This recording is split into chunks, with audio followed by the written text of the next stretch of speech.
Hier, le jour 10, là, c'est bien passé, la 10e étape. Il fallait assurer parce que la fatigue commençait à se faire sentir un petit peu. On est parti sur des pistes très rapides, très tôt le matin. C'était pas facile de se mettre dedans. C'était dur. Petite douleur à l'épaule qui a commencé à revenir du fait de partir à froid. J'ai toujours hyper mal aux mains à cause de l'inflammation que j'ai au niveau de l'avant-bras. Voilà, le matin, on met un petit peu plus de temps à chauffer le moteur. Et donc voilà, bon, j'ai assuré et puis après Benji m'a remonté, j'ai accroché sa roue pendant 40 km, planté dans la poussière. Du coup j'ai dû couper à 2-3 endroits, puis après j'ai lâché. Et on s'est retrouvé au refueling, et puis après je suis reparti, j'ai rattrapé Mort, Jérôme Martini, et qui avait des problèmes de roue arrière là. Et bon, j'ai fini la journée tranquille, je fais 33 je crois. Il fallait absolument se préserver pour la journée d'aujourd'hui parce qu'aujourd'hui ça va vraiment dur. Aujourd'hui c'était donc du coup la journée 2 de l'année dernière et c'était une journée qui était difficile. Donc ils ont quand même coupé les 40 km apparemment à la fin. Ça c'est une bonne nouvelle. Puisque si on le prend dans le sens inverse de l'année dernière, c'était vraiment les cailloux, mais des vrais cailloux dans les montagnes.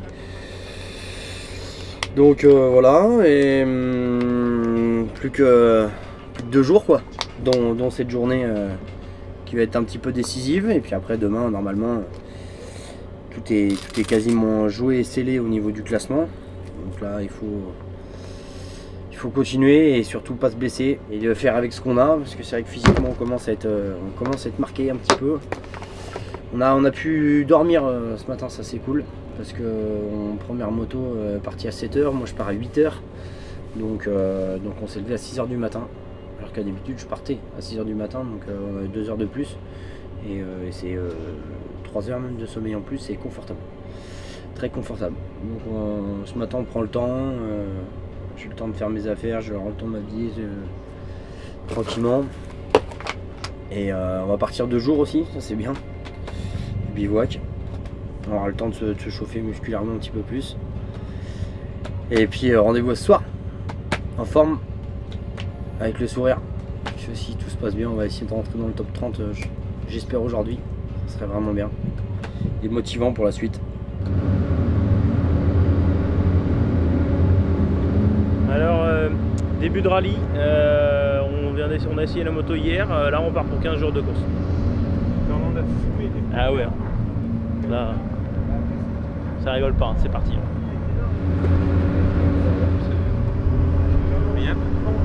J'ai mal à la montre.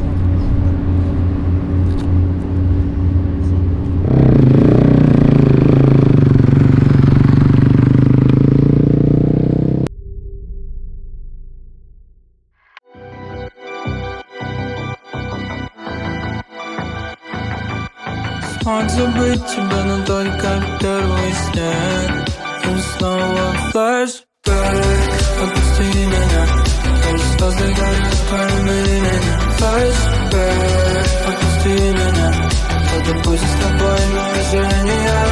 Ah ça y est, on a fini de rouler là maintenant. Ah, on a fini de rouler là, c'est fini. Il n'y a plus qu'à poser au port et puis terminer bonsoir. Et puis c'est fini. Ouais, on vient de faire 378 km. Ouais, c'est ça, ouais. On est arrivé à Yambou. Et puis c'était notre dernier parcours. Notre dernière route. Et puis on va attendre que Charlie maintenant arrive de sa spéciale qui m'a l'air d'être très longue et très compliquée. On va monter le stand, on va aller manger. Et voilà, putain c'est grand, c'est très très grand, mon dieu. Bon les copains. Oui. Ça va Valentino? Attends, regardez le live là, il est passé au 292 là. Et 37e. On y a bloqué les freins. Mais il vient juste de passer. Alors on vient d'avoir des nouvelles de Charlie là, il vient de sortir de la spéciale. Apparemment il a pris une bonne chute. Il a fini de casser la pièce qui supporte tout la tablette, les deux speedo cap. Donc du coup j'ai dû en trouver une. Un support, un guidon. Ouais, il nous a fait un petit message écrit en nous disant qu'est-ce qu'on avait à changer pour ce soir. Donc voilà, là on l'attend. Ouais, là d'ici 3 quarts d'heure. Ouais.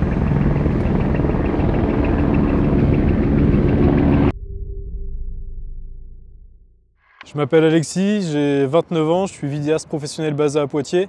On me connaît aussi sous le nom d'Aprod Media. Ma mission au sein du team, c'est de filmer toutes les journées et faire le montage pour que chaque jour on ait une vidéo qui sorte. Donc faire une série quotidienne sur la vie de l'équipe, les roulages de Charlie et ses résultats. Et c'est une mission qui m'est confiée pour la 2e année. Je suis vidéaste à mon compte depuis 3 ans. J'ai commencé la vidéo il y a quelques années de ça en mettant une petite caméra embarquée sur ma moto, une 675, sur ma moto de piste. Et de là, ma passion pour la vidéo s'est créée et j'ai eu l'envie de me professionnaliser là-dedans il y a 4-5 ans avant d'en faire mon métier. J'ai connu Charlie grâce à Flo de l'agence Seven Lab. Quand lui a monté sa boîte, je venais juste de me mettre à mon compte et il m'a proposé de prendre un bureau dans son agence, donc une agence de com à Poitiers, celle qui gère Charlie sur le projet Dakar. Et de fil en aiguille, j'ai lié d'amitié avec Charlie, c'est comme ça qu'on s'est connus. Et la première année, je ne suis pas parti avec lui, mais la 2e année, il a pensé à moi pour l'accompagner sur cette partie et je l'ai rejoint avec plaisir. Moi, j'aime venir au Dakar tout d'abord parce que j'adore cette équipe. C'est vrai qu'il y a une superbe ambiance et c'est agréable de voyager, de partir 3 semaines avec de si belles personnes. Et c'est aussi un vrai challenge professionnel, c'est un rythme de travail auquel je ne suis pas confronté tout le long de l'année. On dort peu et dès le réveil, il faut être opérationnel pour filmer tout ce qui se passe. Ne pas tomber dans la routine sur les images, c'est difficile de varier alors qu'on passe quasiment à peu près les mêmes journées. Et le temps de tournage et le temps de montage reste très restreint. C'est quelque chose qu'il faut gérer, il faut composer avec, c'est très kiffant. Et le truc qui est formidable, c'est les retours de vous qui nous regardez. On est très content de lire vos commentaires. On n'a pas forcément le temps de tous les lire ou de tous y répondre, mais on sait que vous êtes là et ça nous apporte beaucoup de force sur cette compétition. Étant motard et passionné de sport mécanique en tout genre, et c'est aussi mes spécialités dans la vidéo, je suis très content de filmer ce genre d'événement. C'est quelque chose d'exceptionnel. Donc merci à tous pour tout ça. Et s'il y en a qui nous regardent, qui ont des besoins pour des projets vidéo, n'hésitez pas à me contacter. On peut partager des aventures et finaliser des projets ensemble.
Et puis 25 km avant l'arrivée, je sais pas ce qui s'est passé, pourtant j'étais bien, la moto je la tenais bien, et ça allait bien.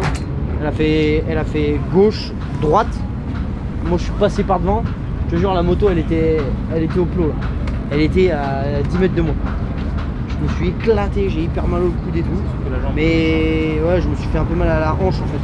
Et je suis ripé et tout là. Mais ça va si tu veux, c'est pas grave, il n'y a rien de grave. Et ce qui m'a fait le plus peur, c'est que la moto elle commence à prendre feu.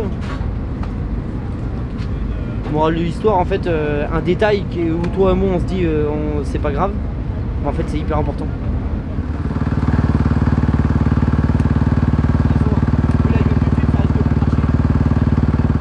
Ça a été hyper stressant.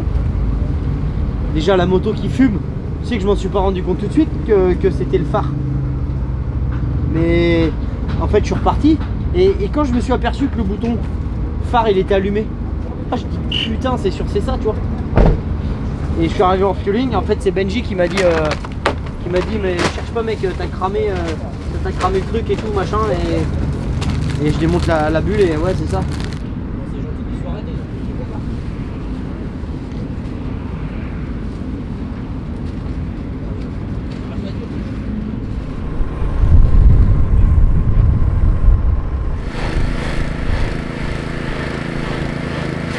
Alain vient de démonter l'optique et en fait c'est ce fil qui a coupé, qui a chauffé et ça m'a fait fondre le carbone en fait. C'est ça qui m'a...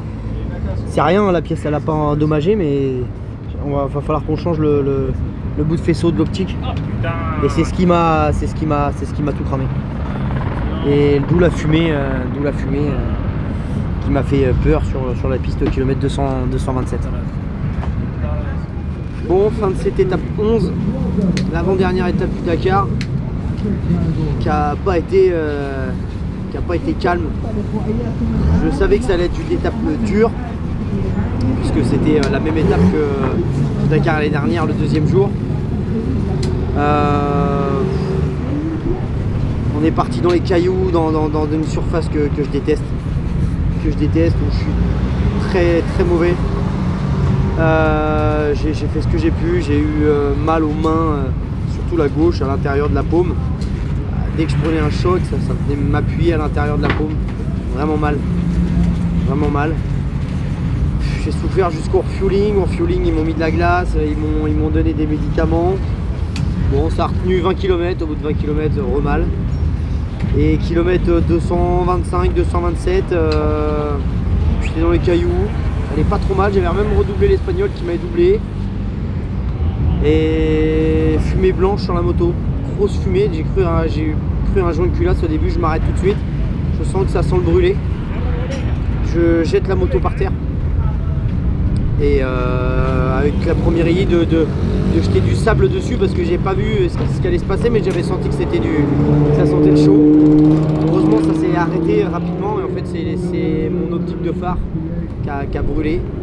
On avait un problème de voyant hier avec Alain qu'on n'a pas réglé parce qu'on s'est dit le voyant de plein phare c'est pas grave.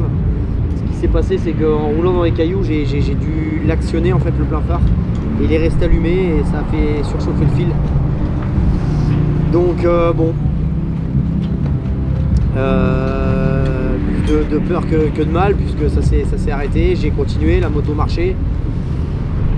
Et kilomètre 395, 25 km avant l'arrivée, j'étais dans un rio plein de pierres et j'étais bien, je m'étais pas fait peur de la journée, les parties techniques trialisantes je les avais passées à peu près relativement bien et je sais pas ce qui s'est passé. La moto elle m'a jeté à gauche, elle m'a rejeté à droite, elle s'est couchée au sol, moi j'ai été projeté par devant.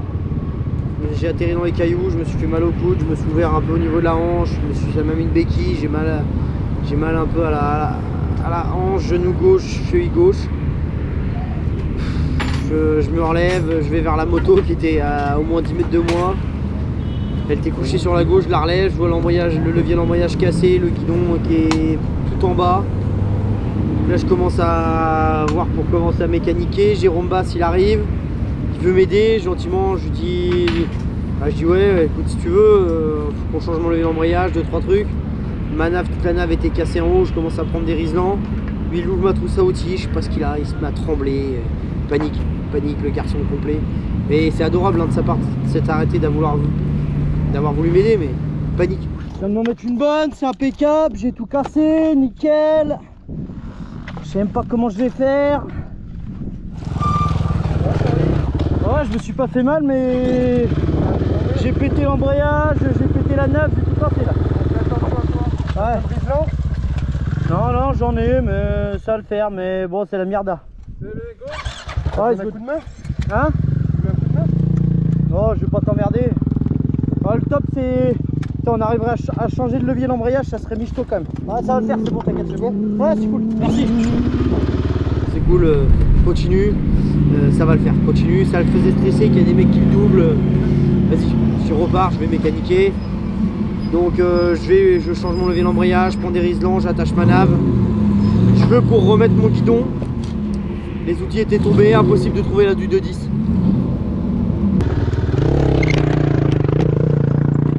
Bon. Changer le petit levier d'embrayage, tranquille. J'avais jamais fait encore. Oh la boîte de con que je me suis mis. Il reste 25 km. Il a fallu que je me mette une boîte de l'espace. Putain. Ah, j'avais pas envie de goûter aux cailloux, il a fallu que j'y goûte. Putain. Ah, puis ça va être joli là, avec le guidon là, nickel. On kiffe. Allez, on va faire comme ça.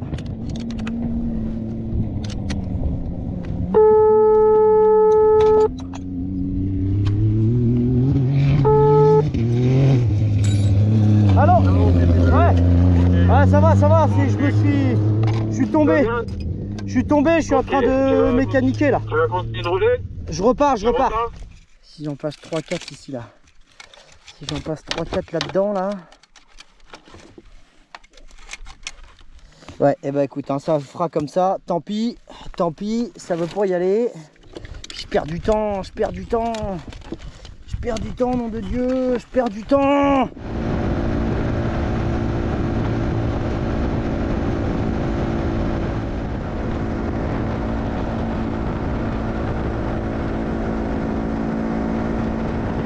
Bon, j'y ai, c'est pas grave, il reste 25 km, donc j'ai fini avec le guidon en bracelet comme une R1. Assis dans les cailloux, la misère, et puis la colère d'être tombé, et je sais même pas ce qui s'est passé. J'ai pas vu la pierre, je sais pas ce qui s'est passé. J'ai rien vu, pourtant je sais où je mets mes roues. J'étais pas en train de regarder ma nave à ce moment-là. J'étais sur la trace, je sais pas ce qui s'est passé.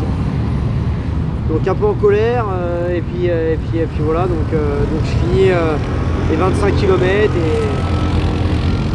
et bon, la bonne nouvelle c'est que je suis dans le top 30, donc ça c'est cool, je suis enfin rentré dans le top 30 que j'espérais et que je rêvais depuis quand même mes débuts en rallye, où je pensais que c'était une place qui était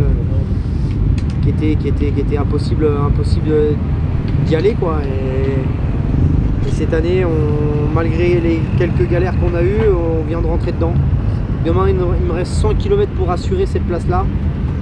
Et je vais pouvoir boucler, j'espère, mon 6e Dakar sur au minimum une 30e place. Si tout se passe bien, ce qui serait incroyable de rentrer avec une 5e médaille et un top 30 mondial. Ça serait fou.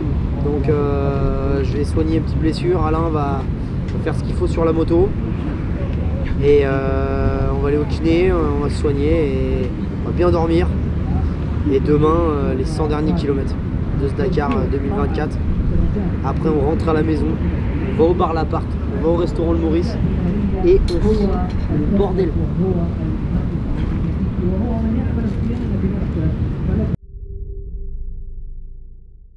On est à la veille de finir ce Dakar 2024 et on se retrouve avec Xavier de Soultray, le numéro 411 dans son buggy Polaris. Xavier, comment ça va? Ben ça va très bien, c'est une longue course, j'imagine pour vous encore plus longue en moto. Nous déjà en SSV on se rend compte de la longueur des étapes, des cailloux, du sable, c'est magnifique. On a mis une bonne option sur la course avec, on avait 1 heure de retard au début, on l'a remonté et puis on a mis une demi-heure d'avance et maintenant on gère un peu notre avance pour finir. Il en reste encore un peu pour demain, donc demain ça va être à fond. Encore 170 km dans le sable et peut-être une victoire du coup sur ce Dakar 2024, Xavier. Il faut jamais dire ça avant le dernier kilomètre, hein, tu sais ce que c'est, mais on bagarre pour, et Polaris est derrière nous à fond avec le team Lob Racing. Seb est à fond avec nous, donc c'est bonne ambiance. Martin est parti, Martin Bonnet qui était champion Parti d'enduro, manger. est parti dîner parce que Martin qui a faim, ça va pas. Et puis moi il faut que j'y aille aussi parce que tu sais ce que c'est quand on a... Ouais. Mais toi tu connais peut-être pas nos horaires, j'imagine que vous êtes arrivé ici Vous très arrivez tôt. beaucoup plus tard que nous, vous. On hein. arrive vers 19h quoi, le soir au mieux.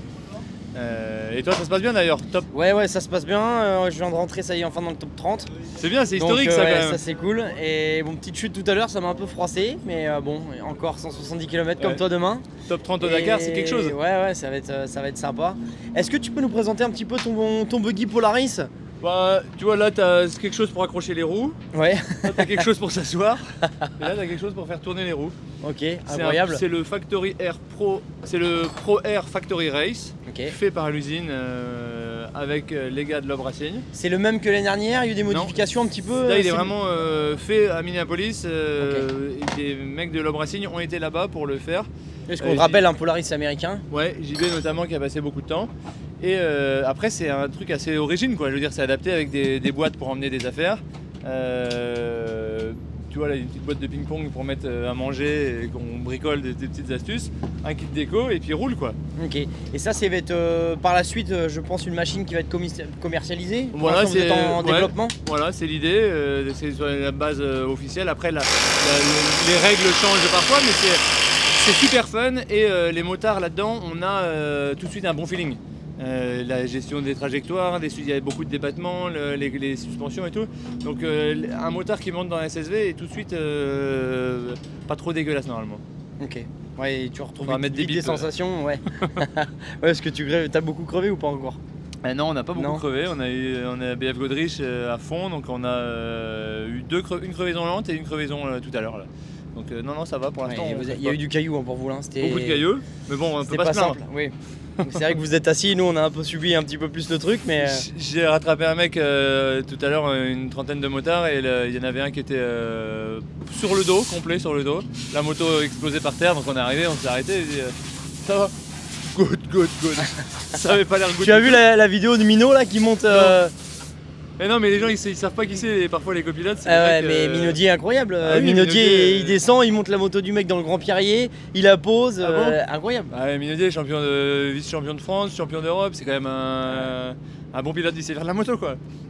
Beaucoup mieux que les 50 derniers C'était d'ici quoi. rigolo de le voir sortir de sa voiture et de monter la moto, incroyable quand même. Bon Xavier, merci encore de nous avoir accordé quelques précieuses minutes de ton temps.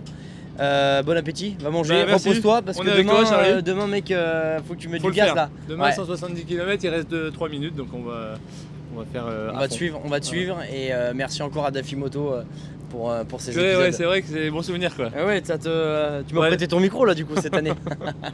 Ah ouais, c'est cool que tu continues, que tu reprennes le flambeau, parce que c'était quand même une belle histoire que j'ai vécue avec Daffy, je te souhaite la même quoi. Et ouais, c'est rigolo. L'année dernière, c'est toi qui venais me voir, maintenant c'est Ouais, moi. ouais. Et voilà, on verra qui ça sera l'année prochaine.